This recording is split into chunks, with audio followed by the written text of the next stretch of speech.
Fala, meus amigos, tudo bem? Aqui quem fala é o Felipe Araújo, juiz de FAB nível 2, aquela coisa que você já está cansado de escutar.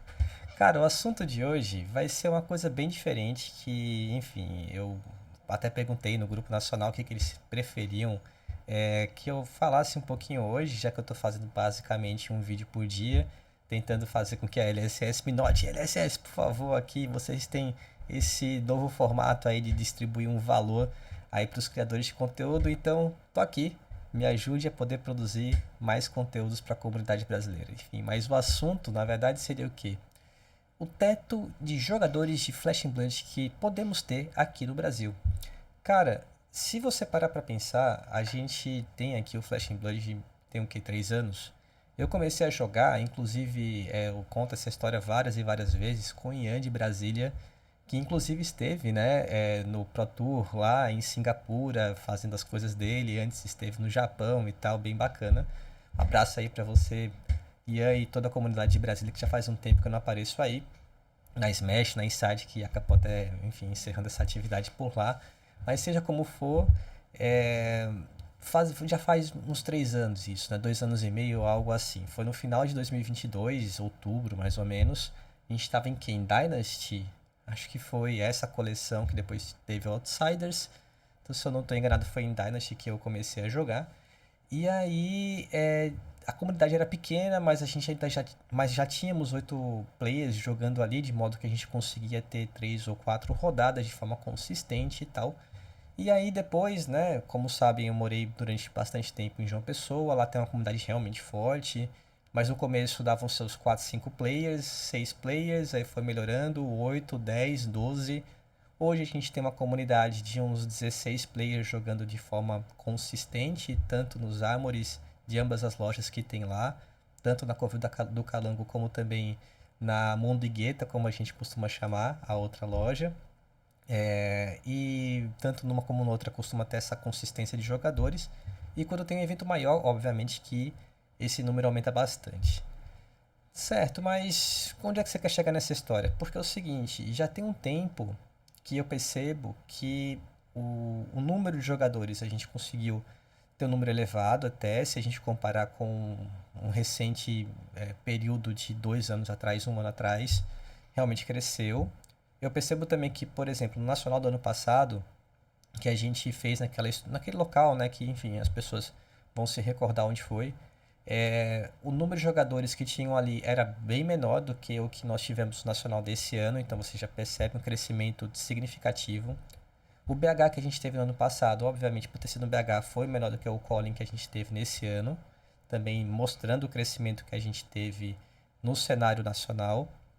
E também você percebe que novas pessoas têm entrado, poucas pessoas têm saído, e isso é muito bom, né, para o formato como um todo e tal. Eu vejo que realmente está funcionando de uma forma bem orgânica. As cartas estão chegando para os players, essa inovação no FAB, né, porque isso já existia por aí, de você ter os Genpacks distribuindo cartas que são muito jogáveis e conseguindo fazer com que algumas cartas reduzissem de valor. Os reprints também, né? O CNC não conseguiu cumprir muito seu papel de dar uma segurada no valor, mas o Codex, por sua vez, baixou muito e eu tenho minhas dúvidas se vai voltar a ficar aquele valor antigo de mais de R$ 500. Acho que não, até porque a Zaleia foi embora, mas tem os assassinos que também se utilizam dessa carta, né? E mesmo assim, a carta se manteve com valor assim de menos de R$ 300, o que para mim foi uma surpresa muito grande. Então, assim, fez com que, bem ou mal, o jogo ficasse um pouco menos caro. Continua caro, mas está menos caro do que quando eu comecei. Então, nossa senhora, nem, né? Se todo, assim, quem joga mais tempo vai se recordar que você não conseguia comprar uma Crown of Providence por menos de R$ 1.500, uma túnica por menos de R$ 1.500 também. É, eu me lembro que eu vendi cartas que hoje não faz o menor sentido esse valor, uma New Horizon por mais de R$ 1.000.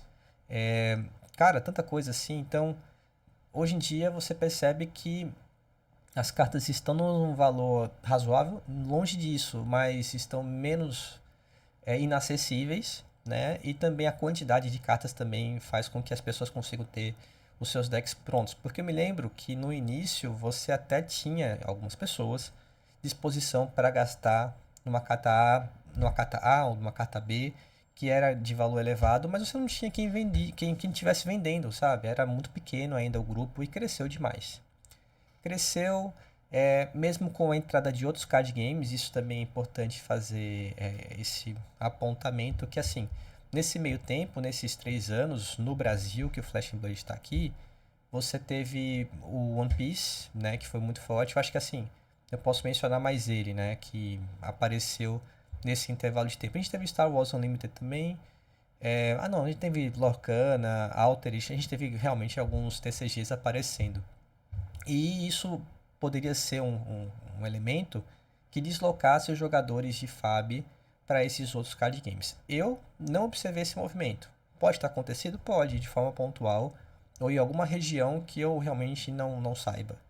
Mas pelo que eu vejo, quando a pessoa acaba deixando de jogar o FAB, ou ele para de jogar TCG de uma forma geral, ou ele retorna para sua antiga comunidade de TCG, seja um Pokémon, Yu-Gi-Oh!, Magic the Gathering, ou coisa parecida.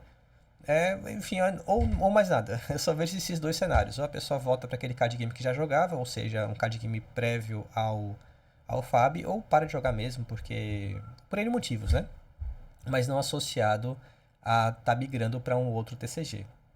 Então, assim, eu percebo que o FAB ele é tão sólido no aspecto gameplay que dificilmente a pessoa acaba saindo. Então, a comunidade vem crescendo por esse motivo também, né? Por muitas pessoas entrarem no jogo e ficarem no jogo, né? E não ter essa saída, não ter essa debandada. Você pode até notar pelos grupos de venda, né? Muito difícil, até inclusive no momento que eu estou gravando esse vídeo, tem uma pessoa lá vendendo umas cartas baratinhas de Flash and Blood, porque tá parando de jogar. Mas dificilmente você vê as pessoas se desfazendo das suas pools por estar parando de jogar de uma forma definitiva. Acontece vez ou outra, mas o número é muito maior de pessoas que estão comprando, que mostra esse movimento ainda de crescimento. Só que eu imagino que exista um teto. Aliás, não imagino não, existe de fato um teto para o card game. E eu sinto que a gente, nesse ano de 2025, a gente está um tempo nesse teto e não consegue avançar, sabe? Se eu comparar então com outros TCGs, eu acho que é até injusto, porque se for fazer uma comparação, eu vou ter que comparar com outro TCG que tenha um IP por trás. E aí não faz muito sentido uma comparação direta. Por exemplo, você tem o Pokémon. Pokémon tem uma franquia gigantesca, né? Ele não é uma franquia de TCG. Ele é uma franquia muito maior que isso e tem um TCG. Yu-Gi-Oh! Tem um anime e também é bem antigo e tal, e tem um TCG. Inclusive o anime é focado na mecânica de TCG. Você tem qual outro? O próprio One Piece, mais recente, ele é um anime, né? Tem um mangá e tal, anime, enfim, você escolhe a forma de falar. Então, também faz com que as pessoas que estão ali jogando, muitas vezes estão jogando porque gostam da franquia, não necessariamente do jogo ou qualquer coisa parecida. Qual mais? Digimon, mesma coisa. O Magic foge à regra, claro, porque ele não foi necessariamente o primeiro, mas a gente chama ele como se fosse o primeiro porque ele foi o que fez resultado com uma força maior logo de início. Então, assim, você fazer um paralelo entre esses outros TCGs e o FAB, para mim, não faz muito sentido, já que o FAB ele é o TCG. Ele não tem algo por trás. Agora você tem uma lore, mas assim, ele não foi pensado, é o que eu imagino, tá? Ele não teve uma lore e aí a gente faz um TCG, ou tem um anime, ou tem qualquer produto, qualquer, sei lá. Agora que a gente teve em Singapura uma Prism gigante lá para vender e tal. Ou seja, você tem figures agora dessas coisas, mas que vieram a partir do TCG. E não o contrário, né? Então, você ter uma comparação, para mim, parece ser meio cruel com o Fab, né? E ainda assim, você percebe que o Fab está numa posição razoável em relação aos TCGs mais jogados no mundo, tá? Se você for no nosso querido amigo estagiário ChatGPT, você coloca lá TCGs mais jogados no mundo, ou numa região específica no Brasil, seja lá o que for, você vai ver que ele está no top 10. Top 10 parece ser, poxa, pouco, né? Mas se você vê quem está acima dele, você vai ver que são todas franquias que já existem, sabe? Assim que já tem um anime, como eu estava mencionando, coisa parecida.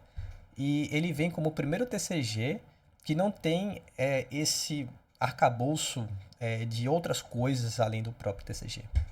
O que é muito bom, mostrando que o jogo é excelente e que ele se sustenta pela própria gameplay, pelo próprio formato da Organized Play, ou seja, de ter um campeonato bem estruturado, de você ter toda essa season, embora tenha críticas em relação à season, porque agora, por exemplo, a gente está no momento que só tem os ProQuests e mais nada nesse segundo semestre para o Brasil, né? Isso faz com que muita gente acabe sem ter muito o que fazer, porque, enfim, não tenho que jogar de forma competitiva, né? Então dá aquela esfriada, é péssimo, eu acho muito ruim.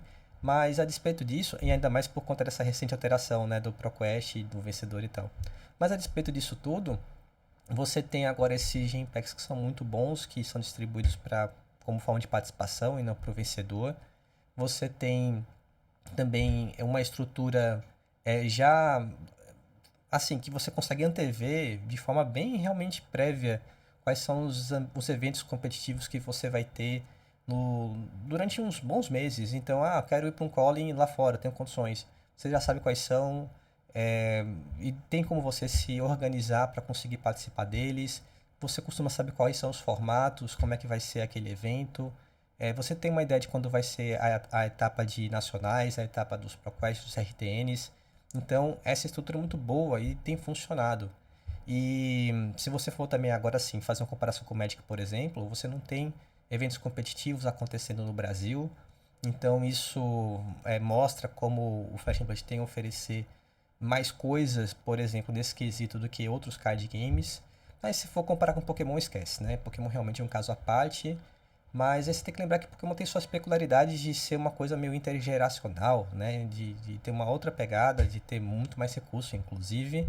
E falando em recurso, você tem também que eu percebo que a franquia LSS ela está investindo muito dinheiro na Ásia, né? Vocês devem ter notado que desde Path of Mist veio, que aconteceu o World's Premiere lá, né? Inclusive eu tô devendo, eu tenho várias gravações do evento e eu ainda não postei, eu tenho que fazer isso em algum momento, tá tudo no salvo aqui no HD. Enfim, desde aquela época, de meados do ano passado, que eles estão investindo muito nisso lá no mercado asiático, em específico lá no Japão, porque, poxa, é o local dos TCGs, né? É muito forte lá. E aí eles colocaram muita grana lá, inclusive tem um manual de regras, inclusive em japonês, tem em inglês e em japonês, sabe? Assim, para quem acompanha esse mundo dos juízes, também tem essa pegada de eles buscarem fazer com que até o seu próprio staff de juízes se qualifique de uma maneira diferente, tendo então esses recursos disponíveis na língua lá deles. E também no mercado asiático da parte do sul, até porque vamos lembrar que a LSS é uma franquia da Oceania, né? Então, assim, bem ou mal tá perto ali daquela região do sudeste asiático, então tem colocado bastante dinheiro lá. Então a gente vê o Pro Tour em Singapura, vê vários eventos acontecendo também na Malásia, inclusive vai ter uma conferência de juízes lá, e em outros locais estratégicos naquela região ali do sudeste asiático, tá bom? E, e no Brasil? E na América Latina? Eu vejo que assim o sucesso do Flash and Blade na América Latina é muito um leading case. Um caso realmente de sucesso sem. Eu não consigo compreender direito as razões, sendo bem sincero, porque o investimento é muito pequeno, sabe? É, Você tem uma distribuidora aqui, você tem produtos que só chegam a partir dessa forma, né? A não ser que você faça algum tipo de importação, o que dificulta o valor do produto e às vezes até falta. Você tem que os eventos maiores, eles acontecem uma vez por ano, fora o nacional. Então aconteceu o BH, aconteceu o Colin, e é isso, sabe? Quando você. Até o Léo falou sobre isso no canal Luminares, se você não conhece, dá um pulo lá, muito bom o canal. É, que assim, você tem esses dois eventos, aliás, você tem o nacional e o evento competitivo maior de um Colin ou um BH, e é isso para os brasileiros. Não para os brasileiros, tá? Na verdade, para os sul-americanos, que alguns até, assim, eu tive até experiência de ter contato com alguns argentinos, alguns chilenos e tal, nesse último calling. E assim, coitado, a gente tem pouco, eles não têm nada. O que finalmente o Chile não teve nem a Argentina, tá? Foi um last chance, parecido não, dos mesmos moldes do que aconteceu no Nacional do Brasil, né? Lá em São Paulo. Eles tiveram um last chance. Foi isso, foi o maior evento que eles tiveram no ano, e que vão ter nesse ano. E já foi um grande avanço em relação ao ano passado. E foi o único evento maiorzinho, vamos dizer assim, que teve na América do Sul, fora os que acontecem aqui no Brasil. Então, e no México também, no México teve nacional, mas é isso, e isso porque tá do lado dos Estados Unidos, né, que é cheio de evento. É muito pouco, sabe? Eu vejo que é muito pouco e isso impacta, eu vejo, no número de jogadores de Flash and Blood. Eu disse que tem crescido, tem sim, mas finalmente eu chego aqui ao título do vídeo. Eu acredito que nesses moldes a gente está muito próximo do teto de jogadores, tá? Porque nesse ano 2025 eu sinto que não tá com tanto. Assim, a gente teve High Seas. High Seas foi maravilhoso, muita abertura de box, muitas coisas e tal. Muita gente entrando por conta da própria temática dos piratas, que eu acho até meio estranho. Você ter pirata sendo hypado e quando você tem One Piece, que é, sei lá, de repente um dos principais concorrentes do Flash and Blood, sendo de pirata, né? Enfim. Mas, claro, nós tivemos esses novos entrantes aí, essas novas pessoas jogando. Inclusive na comunidade que eu participo em Recife teve um outro que entrou agora. Em João Pessoa também, e acredito que isso seja replicado para os outros estados. Mas, cara, você pode ver até pelo número de seguidores, não, como é o nome, inscritos em canais. Aqui no nosso canal a gente tem o quê? 550 inscritos, né? Aí você pega os outros canais de Flash and Blood que a gente tem que fale só sobre Flash and Blood. Você tem maiores do que esse canal, que é pequeno, tá? Que, meu Deus do céu, teria 1.000 seguidores. Mas você tem o pessoal da Plumel Party, que deve ter uns 800, ou deve ter uns 690, eu acho, perto de 700. A Fabled, também, outro grupo, você tem também, acho que é o mesmo número. Engraçado, são os dois grupos que tem maiores, embora o Boda Branca é que tenha levado o campeonato nacional desse ano. Mas os dois têm números muito semelhantes, deve ser próximo de 700 inscritos. Então tem esse canal com 550. Tem o Léo Léo, que também, do canal Luminares, que tem um número maior realmente. Acho que é 1.6, 1.7. Mas ele, bem ou mal, ele começou antes. O que é muito bom. Mas ele fala sobre os card games. Então tentando ficar só no público do Flash and Blood, você tem que o teto aparenta ser hoje de uns 700 players, não assim, claro que tem mais, 700 pessoas inscritas em canais vinculados ao Flash and Blood exclusivos no Brasil.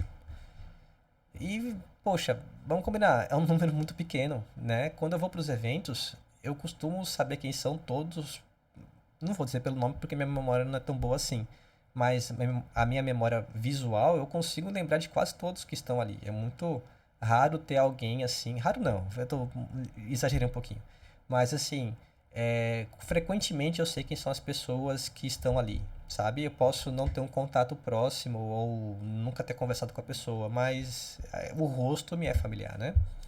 Então, poxa, falta, para a minha sensação no final das contas, fazendo todo esse balanço, é que falta um investimento, um carinho, sabe, por parte da LSS em termos de volume de recurso financeiro que ela poderia injetar no mercado sul-americano. A gente dá resposta, sabe? A gente consome bem. Eu não tenho esses dados. Não tenho. Isso aí é um feeling meu. A gente consome bem, segundo a minha impressão, ou seja, fontes da minha cabeça. A gente tem um bom volume, eu imagino, quando comparado com outros mercados, de bom consumo, temos um volume bom de jogadores. E aqui, veja, eu estava até comentando nos grupos hoje, quantas pessoas dão no seu Armory, né? E aqui dão, em Recife, dão 8 a 10 pessoas. É realmente uma comunidade ainda pequena. De forma regular, a gente costuma ter 4 rodadas, mas ainda é pequena.